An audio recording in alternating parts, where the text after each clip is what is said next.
नमस्कार दोस्तों, आज हम बात करते हैं एक ऐसे मुद्दे पर जिसने सोशल मीडिया से लेकर के न्यूज चैनल हर जगह पे चर्चा का जंग छेड़ दी है।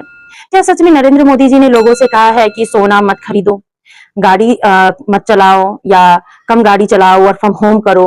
तो आखिर इसके पीछे वजह क्या है?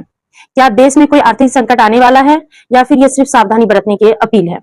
तो आज के इस वीडियो में हम पूरी तरह से आपका पूरा बातें बताएंगे। आखिर बातें क्या है, तो वीडियो में आखिर तक जरूर बने रहिए और कमेंट करके जरूर बताइएगा कि इसके बारे में आपका क्या विचार है। तो भारत एक बहुत बड़ा देश है जहां करोड़ों लोग हर दिन पेट्रोल डीजल इस्तेमाल करते हैं, लाखों लोग हर साल सोना खरीदते हैं और हमारी इकोनॉमी काफी हद तक इंपोर्ट यानी विदेश से आने वाली चीजों पर निर्भर करता है।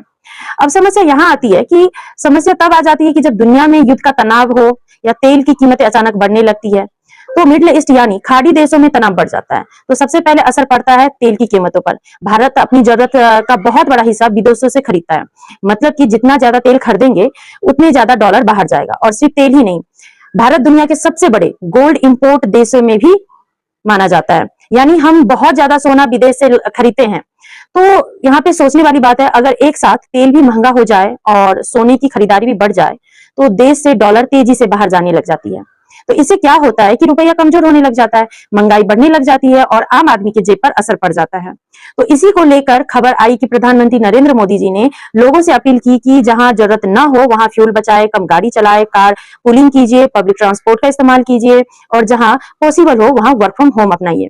तो दोस्तों, कोविड के समय में भी हम लोगों ने देखा ही था कि लोग घर से काम कर रहे थे, ऑफिस का खर्च कम हो रहा था, ट्रैवल कम हुआ, ट्रैफिक कम हुआ, फ्यूल की खपत में भी कम हुई।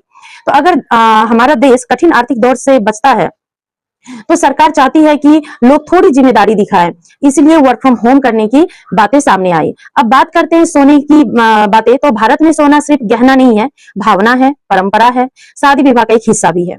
तो लेकिन जब लोग बहुत ज्यादा गोल्ड खरीदते हैं तो देश को जो है विदेश से इंपोर्ट करना पड़ जाता है, तो यानी कि फिर डॉलर बाहर जाने लग जाती है। इसीलिए कहा गया कि फिलहाल गैर जरूरी गोल्ड बाइंग कम करें।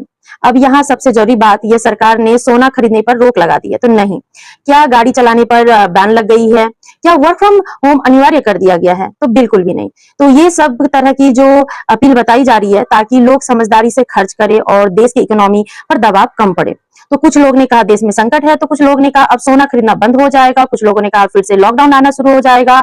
बहुत सारे सोशल मीडिया पे मेम्स बन रहे हैं, बहुत सारे लोग ऐसे रील्स बना रहे हैं जैसे लग रहा है कि डेली उनके घर में सोना खरीदा जा रहा था, उनकी वाइफ तो डेली ज्वेलरी ले रही थी। इस टाइप की रील्स लोगों बना रहे हैं। तो लेकिन अभी तक की ऐसी जो आधिकारिक घोषणा भी तो की गई नहीं है नरेंद्र मोदी की तरफ से, सिर्फ उन्होंने एक अपील किया गया है।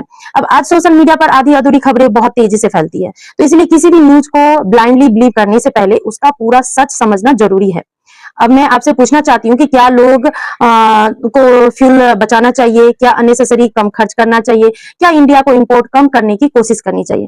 तो कमेंट करके जरूर बताइए। मेरी पर्सनल राय तो यही है कि अगर हम थोड़ी जिम्मेदारी रिस्पॉन्सिबिलिटी निभाते हैं अपने देश के लिए तो हमें नरेंद्र मोदी का साथ देना चाहिए। तो उसका पूरा फायदा जो है देश को मिल सकता है। कम फ्यूल खर्च होगा तो पोल्यूशन भी कम होगी, पब्लिक ट्रांसपोर्ट बढ़ेगी तो ट्रैफिक भी कम होगा और देश का पैसा भी बचेगा, तो इकोनॉमी भी मजबूत हो जाएगी। लेकिन साथ ही लोगों को डराने वाली फेक न्यूज फैलानी भी गलत बात है दोस्तों। तो अगर हर खबर में समझदारी से देखिए, पूरा सच जानिए और फिर अपनी राय बताइए। अगर आपको यह जानकारी यूजफुल लगी हो तो यह वीडियो को लाइक शेयर जरूर कर दीजिएगा और हमारे ब्लॉग को फॉलो जरूर कर दीजिएगा। मैं मिलती हूँ अगले वीडियो में नए इंटरेस्टिंग टॉपिक के साथ। Thank you.